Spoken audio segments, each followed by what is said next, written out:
In this video, I am a say final student. I am recording for the purpose that I can recall it some hour later as well. In this video, we are covering a topic that is a part of due diligence investigation and the forensic accounting. That is the chapter number 17 as per the study material. I am covering hereby the investigation part. क्योंकि investigation part मुझे due diligence और forensic accounting से थोड़ा इन मतलब ये दोनों topic छोटे हैं कंपैरेटिवली इन्वेस्टिगेशन वाला टॉपिक जो है वो मुझे थोड़ा ज़्यादा बड़ा लग रहा है तो विद दैट थॉट कि मैं ट्राई करूँ टू रिकॉल सो दैट थोड़ा रिटेन रह पाए तो we are covering here by the investigation वाला पार्ट इन्वेस्टिगेशन क्या होता है the term investigation implies a systematic I am reading from the study material only तो you can refer your study material as well investigation मतलब क्या होता है what do you understand by the term investigation the term investigation implies investigation मतलब क्या होता है it implies a systematic इसमें क्या होगा सिस्टमैटिक तरीके से इन डेप्थ एग्जामिनेशन होगा और हम इंक्वायरीज करेंगे टू एस्टेब्लिश अ फैक्ट ताकि हम किसी फैक्ट को एस्टेब्लिश कर पाए और टू इवैल्यूएट और या फिर हम किसी स्पेसिफिक सिचुएशन को इवैल्यूएट कर पाए तो what do you understand by the term investigation investigation का मतलब क्या होता है तो इन्वेस्टिगेशन मतलब है कि आप सिस्टमैटिक एग्जामिनेशन करोगे हम क्या बोलते हैं इन्वेस्टिगेशन मतलब क्या होता है इन्वेस्टिगेशन का मतलब ये होता है कि आप सिस्टमैटिक एग्जामिनेशन करोगे और इन डेप्थ एग्जामिनेशन सिस्टमैटिक तरीके से सिस्टमैटिक इन्वेस्टिगेशन का मतलब हमें यहाँ तक ये समझ आया कि ये एक सिस्टमैटिक और इन डेप्थ एग्जामिनेशन है और जहाँ हम कुछ इंक्वायरी करेंगे ताकि हम किसी फैक्ट को और इंक्वायरी करेंगे ताकि हम किसी फैक्ट को एस्टेब्लिश कर पाए या फिर किसी सिचुएशन को इवैल्यूएट कर पाए evaluate a specific situation investigation मतलब होता है inquiry into facts Professional accountants are often required to investigate the account or the related matter and records of the enterprise. The term investigation may be defined as so it is nothing but the examination and in-depth exam systematic and in-depth examination है और inquiry है of the facts और evaluate करना है evaluate of a specific situations को define as examination कैसे examination करोगे आप बुक्स का रिकॉर्ड्स का कैसे प्रिलिमिनरी टू फाइनेंसिंग और एनी अदर स्पेसिफाइड पर्पस के लिए now comes that we need to recall that what is the basic difference between audit and investigation में basic difference क्या है so we must know these things because examiner may ask कि what do you understand how can you bifurcate both the terminology audit और investigation में basic difference क्या है तो जो YouTube पे scroll जो YouTube पे viral कोड है इसके लिए वो है ओ नियर आईपीओ एंड ऐसा कुछ था तो मैंने उसको जितना मुझे रिकॉल हो पाया मैंने उसको अकॉर्डिंगली कस्टमाइज कर लिया कि O near IPO and then scope तो सबसे पहले आ जाता है हमारा O near that is O stands for objective objective में क्या है investigation now first term that is तो हमें पॉइंट तो याद हो गए इस हिसाब से जैसे हमें हमें डिफरेंस पता करना है कि ऑडिट वर्सेस इन्वेस्टिगेशन में डिफरेंस क्या है तो विद दैट हमें इस टर्म से ये तो पता चल गया कि हाँ यहाँ पे जो डिफरेंशिएशन के जो बेसिस होंगे वो ऑब्जेक्टिव हो जाएगा फिर नियर आईपीओ यानी कि एन स्टैंड्स फॉर नेचर हो जाएगा ई फॉर एविडेंस हो जाएगा ए फॉर जो पॉइंटिंग एजेंसी वगैरह वो हो जाएगा आर फॉर रिपोर्टिंग हो जाएगा IPO I stands for I मतलब है या इनहेरेंट लिमिटेशंस क्या हो जाएगी पी मतलब पीरियडिसिटी हो जाएगी ओ मीन्स हो जाएगा क्योंकि ऑब्जेक्टिव तो हो चुका है तो अब वापस ओ आए तो यहाँ हो जाएगा ऑब्जर्वेंस ऑफ अकाउंटिंग प्रिंसिपल्स और उसके बाद जो लास्ट है वो हमारा बच जाएगा स्कोप जो कि हमने इसको लर्न कर लिया तो हमें तो कैन यू रिलेट कि हमें कुछ तो लर्न हो रहा है at least I am not saying कि हमें सब कुछ लर्न हो जाएगा और I am also learning the same but I am trying कि मुझे रिटेन रह पाए बिकॉज एग्जाम में अभी कुछ मंथ बाकी है एंड जब पढ़ रही हूँ तब ऐसे पढ़ूँ कि मुझे बाद में जो चीजें हैं अगर 1 घंटा अभी लग रहा है तो एटलीस्ट बाद में उसका हाफ हो जाए एंड उसका हाफ हो जाए एग्जाम डे तक I can recall everything in just 1.5 days तो the thing are by is कुछ तो हमें कोड रिटेन रखना ही पड़ेगा चाहे दूसरों का ले चाहे खुद का बनाए कैसे भी करें but we have devoted time to see a particular video तो हमें उससे भी कुछ बेनिफिट होना चाहिए तो here the code is O near IPO and the score. O stands for objective. Let's recall. Let's participate. Let's we recall together. O stands for objective, N stands for nature, E for evidence, A for pointing agency, R for reporting, I stands for inherent limitation, P for periodicity, then IPO, O एक और O जो आया था वो observance of accounting principle ऐसे करके कुछ था, and the last one is the score. O stands for objective. Investigation में क्या होता है? इन्वेस्टिगेशन का एम होता है कि हमने क्या पढ़ा था कि इन्वेस्टिगेशन में क्या होता है? सिस्टमैटिक और इन-डेप्थ एग्जामिनेशन होता है, सिस्टमैटिक और इन-डेप्थ एग्जामिनेशन होता है, इंक्वायरी होती है ऑफ द फैक्ट, इंक्वायरी होती है फैक्ट, और इवैल्यूएट कैसे हम इवैल्यूएट कर पाए कि स्पेसिफिक कैसे हम इवैल्यूएट कर पाए एक स्पेसिफिक सिचुएशन को। तो ऑब्जेक्टिव क्या है? इन्वेस्टिगेशन का एम होता है कि कैसे एस्टेब्लिश हो पाएगा एक फैक्ट, और हैपनिंग और एट असेसिंग कैसे आप एक पर्टिकुलर सिचुएशन को असेस कर पाओगे, कैसे आप पर्टिकुलर सिचुएशन को असेस कर पाओगे। तो हम क्या बोलते हैं? इन्वेस्टिगेशन का एम होता है कि कैसे आप किसी फैक्ट को एस्टेब्लिश कर पाओगे। इन्वेस्टिगेशन का क्या एम होता है? Investigation AIIMS that how will you कैसे किसी पर्टिकुलर कैसे एस्टेब्लिश कर पाओगे, कैसे एस्टेब्लिश कर पाओगे किसी फैक्ट को, कैसे हैपनिंग होगी, कैसे असेसिंग होगी पर्टिकुलर सिचुएशन की। तो हम क्या बोलते हैं? इन्वेस्टिगेशन। ऑब्जेक्टिव क्या होगा? इन्वेस्टिगेशन का एम होता है कि कैसे आप असेस मतलब कैसे आप अंडरस्टैंड कर पाओगे, कैसे हैपनिंग होगी किसी पर्टिकुलर, कैसे पर्टिकुलर एंड कैसे पर्टिकुलर हम क्या बोलते हैं? कैसे हैपनिंग होगी, कैसे असेसिंग होगी पर्टिकुलर सिचुएशन की। उसके बाद ऑडिट। ऑडिट का क्या ऑब्जेक्टिव होता है? जो मेन ऑब्जेक्टिव होता है ऑडिट का is to verify the key financial statement, कि जो भी हमारे फाइनेंशियल स्टेटमेंट है वो डिस्प्ले कर रही है true and fair view of state of affairs, और जो वर्किंग रिजल्ट्स है एंटिटी का। तो हम क्या बोलते हैं? ऑब्जेक्टिव क्या है? इन्वेस्टिगेशन एंड ऑडिट के। तो ऑडिट तो हमें पता है कि ये इंडिपेंडेंट एग्जामिनेशन है, वो डिस्प्ले करेगा true and fair view of the state of affairs, और क्या वर्किंग रिजल्ट है एंटिटी के। उसके बाद जब हम इन्वेस्टिगेशन की बात करते हैं तो investigation that aims at establishing a fact. Investigation जो होता है वो क्या करता है? इन्वेस्टिगेशन का एम होता है कि वो एस्टेब्लिश करता है किसी फैक्ट को, हैपनिंग्स और असेसिंग, वो असेस करता है किसी भी particular situation, assessing a particular situation.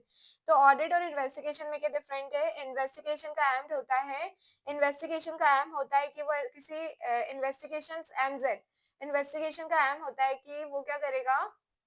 Investigation का एम होता है कि वो असेस करेगा असेस करेगा हैपनिंग्स ऑफ पर्टिकुलर जो भी है सिचुएशंस, एस्टेब्लिश करने की कोशिश करेगा फैक्ट। ऑडिट का ऑब्जेक्टिव क्या होता है? आपको वेरीफाई करना है क्या जो फाइनेंशियल स्टेटमेंट है वो डिस्प्ले कर रही है true and fair view of the state of affairs, और क्या जो working results of the entity. तो ऑडिट का क्या ऑब्जेक्टिव होता है? आपको वेरीफाई करना है कि फाइनेंशियल स्टेटमेंट, ऑडिट का ऑब्जेक्टिव होता है कि आपको वेरीफाई करना फाइनेंशियल स्टेटमेंट क्या वो रिफ्लेक्ट करे, क्या वो स्टेट कर रहे हैं दी true and fair view state of affair, और वर्किंग रिजल्ट्स क्या होंगे and what will be the working results क्या होंगे ऑफ द एंटिटी के। उसके बाद हम जैसे हमने सीक्वेंस में याद किया है कि चलो हमें ये पता चल गया ऑब्जेक्टिव क्या है कि ये तो फाइनेंशियल स्टेटमेंट जो है डिस्प्ले करेगी ट्रू एंड फेयर व्यू और स्टेट करेगी दी अफेयर्स, और इसमें ऑब्जेक्टिव क्या है? इसमें ऑब्जेक्टिव ये है कि ये जो है असेस करेगा happening of a particular situations को, ये एम एस्टेब्लिश करेगा एक फैक्ट को। उसके बाद हमारा आता है देन कम्स दी नेचर और नियर। तो N stands for nature. Nature क्या होता है? इन्वेस्टिगेशन जो है बहुत ही ज्यादा डिटेल स्टडी होती है उसमें। एग्जामिनेशन इन्वेस्टिगेशन में हम क्या करते हैं? हम एग्जामिनेशन करते हैं फैक्ट्स का, फिगर्स का, और हम इन्वेस्टिगेशन जो है वो काफी ज्यादा मतलब वो वॉलेंटरी इन नेचर होता है। ऑडिट जो है वो मैंडेटरी इन नेचर है, और उसमें क्या होता है? तो इन्वेस्टिगेशन में डिटेल स्टडी होती है, एग्जामिनेशन इन्वेस्टिगेशन में क्या होगा? डिटेल स्टडी होगी, एग्जामिनेशन होता है फैक्ट्स एंड फिगर्स का, और ये एक तरीके से वॉलंटरी होता है नेचर में। तो ये हमारे सारा जो नेचर चल रहा है कि ये इन डेप्थ स्टडी होती है, एग्जामिनेशन होता है, वॉलंटरी होता है नेचर में। जबकि ऑडिट में क्या होता है? ऑडिट में टेस्ट चेकिंग होती है, sample techniques to draw evidence, कैसे आप एविडेंस ड्रॉ करोगे for forming a judgement and expression of opinion.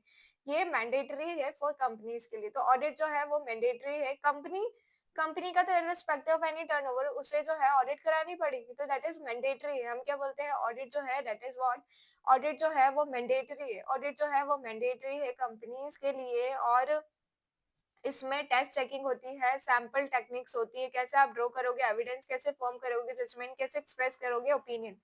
तो ऑडिट में हम क्या बोल रहे हैं, दैट इन्वॉल्व्स, ऑडिट में क्या आता है, दैट इन्वॉल्व्स दी, ऑडिट में क्या-क्या चीजें आती है, दैट इन्वॉल्व्स टेस्ट चेकिंग आती है, सैम्पलिंग टेक्निक आती है, कैसे आप ड्रॉ करोगे एविडेंस, कैसे आप एक्सप्रेस करोगे opinion, and this is what, this is the mandatory.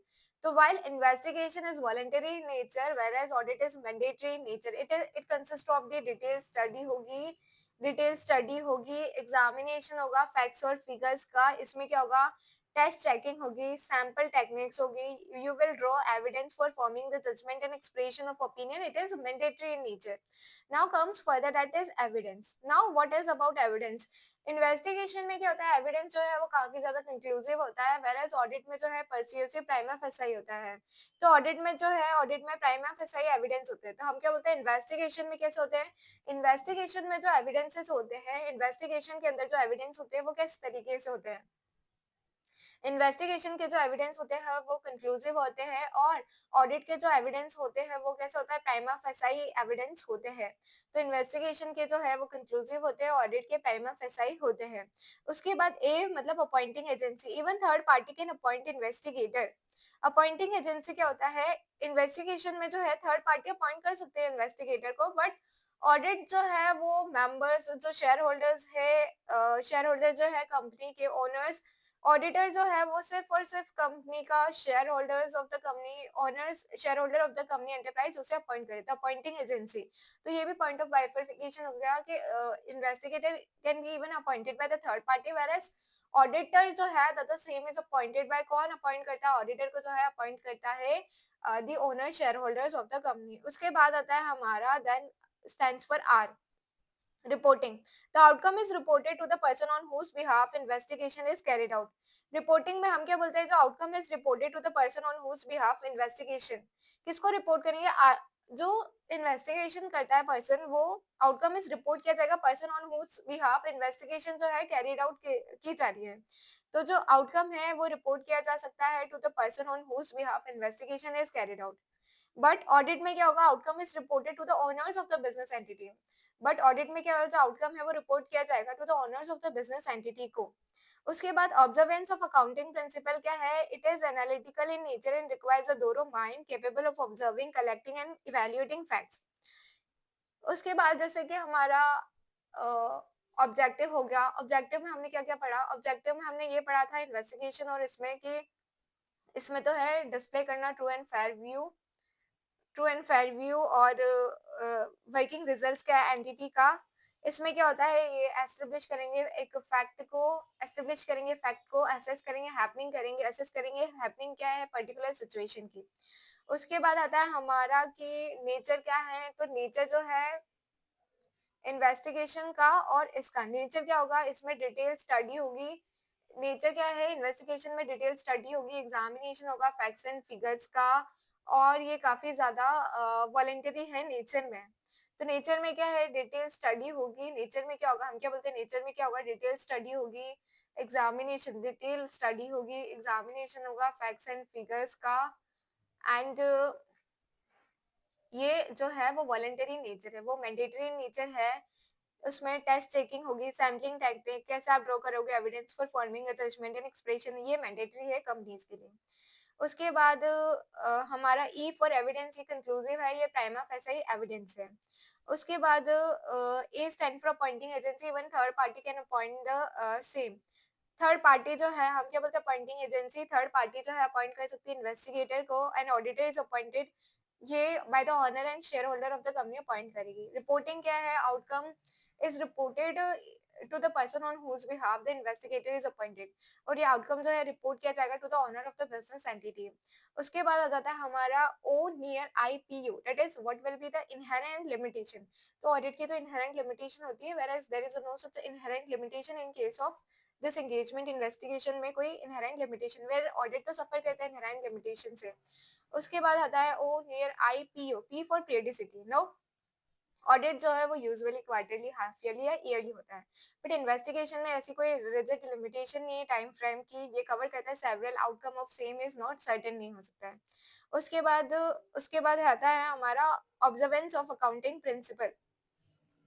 What will be the observance of accounting principal, हम क्या बोलते हैं that what will be the observance क्या होगा अकाउंटिंग प्रिंसिपल, ऑब्जर्वेंस क्या होगा अकाउंटिंग प्रिंसिपल। तो इट इज जो इन्वेस्टिगेशन है वो काफी ज्यादा एनालिटिकल है, उसमें दोनों माइंड की जरूरत होती है, कैपेबल होता है observing collecting and evaluating facts. तो हम क्या बोलते हैं observance of accounting principal, what will be the क्या ऑब्जर्वेंस होगा अकाउंटिंग प्रिंसिपल। तो ये एनालिटिकल होता है नेचर में, दोनों माइंड की जरूरत होती है, कैपेबल होता है ऑब्जर्विंग कलेक्टिंग और इवेल्युएटिंग फैक्ट्स। ये generally by the compliance with generally accepted audit जो होता है ऑब्जर्वेंस ऑफ अकाउंटिंग प्रिंसिपल। तो ऑडिट जो generally accepted accounting principles follow करता है, प्रोसीजर्स और जो डिस्क्लोजर रिक्वायरमेंट है वो। तो ऑब्जर्वेंस ऑफ अकाउंटिंग प्रिंसिपल क्या है, ये गवर्न किया जाता है बाय कंप्लायंस विद, हम क्या बोलते हैं ऑब्जर्वेंस ऑफ अकाउंटिंग प्रिंसिपल क्या है, ये गवर्न किया जाता है बाय दी, ये गवर्न किया जाता है बाय द क्या जनरली एक्सेप्टेड अकाउंटिंग प्रिंसिपल्स क्या है, ऑडिट प्रोसीजर्स क्या है, डिस्क्लोजर रिक्वायरमेंट्स क्या है। इसमें क्या है ये एनालिटिकल होता है नेचर में, it require a thorough mind capable of observing, कैसे ये कैपेबल है observing collecting and evaluating facts. Scope, now comes the scope. तो हमें काफी ज्यादा आ चुका है, हम कह सकते हैं ऑब्जेक्टिव में क्या है, ऑब्जेक्टिव में इन डेप्थ चेकिंग होती है, ये जो है ऑब्जेक्टिव में ये जो है true and fair view display करता है, स्टेट करता है the true and fair view, और एग्जामिनेशन करता है। इसमें क्या होता है, इसमें हैपनिंग होती है, असेसिंग होता है, किसी फैक्ट का पर्टिकुलर सिचुएशन को बताया जाता है और एस्टेब्लिश करता है फैक्ट को। स्कोप क्या है, स्कोप जो है इन्वेस्टिगेशन में भी गवर्न बाय स्टैट्यूट और may be non statutory. Scope investigation हो सकता है स्टैट्यूट और नॉन स्टैट्यूटरी दोनों होता है। Scope of audit, scope audit का स्कोप थोड़ा वाइड है। In case of statutory audit, the scope of work is determined by the provision of relevant law. तो in case of statutory audit जो work है वो determine, इसका light चल रहा है ना, ओके। जो स्कोप है वो वाइड है, और इन केस ऑफ स्टैट्यूटरी ऑडिट जो स्कोप है वर्क वो डिटरमाइन किया जाता है that what will be the provision क्या होंगे ऑफ रेलेवेंट लॉज। तो ये सारी चीजें हैं। उसके बाद पीरियडिसिटी जो ऑडिट में क्वार्टरली, हाफ ईयरली और ईयरली हो सकती है। पीरियडिसिटी इसमें क्या हो सकती है, the work is not limited by rigid time frame, it may cover several year, outcome of same is not certain. तो इसमें कोई ऐसा टाइम फ्रेम नहीं है। उसके बाद आता है, तो हम शुरू से अगर देखें स्कोप, स्कोप की बात करें तो ऑडिट का काफी ज्यादा ब्रॉड स्कोप है, वो स्टैट्यूटरी चीजों को देखता है। इसमें इसका कंपैरेटिवली नैरो इन स्कोप है, एंड ये जो स्टैट्यूटरी और नॉन स्टैट्यूटरी चीजों को देखता है। स्टैट्यूट और ये गवर्न होता है स्टैट्यूट और मे बी नॉन स्टैट्यूट, और ये स्कोप जो है वाइड होता है। स्कोप डिटरमाइन होता है by the provision of the relevant laws. उसके बाद ऑब्जेक्टिव क्या होता है, तो यहाँ इन्वेस्टिगेशन का एम्स होता है एस्टेब्लिशिंग अ फैक्ट और हैपनिंग और असेसिंग अ पर्टिकुलर सिचुएशन। यहाँ पे ऑब्जेक्टिव जो होता है वेरीफाई क्या फाइनेंशियल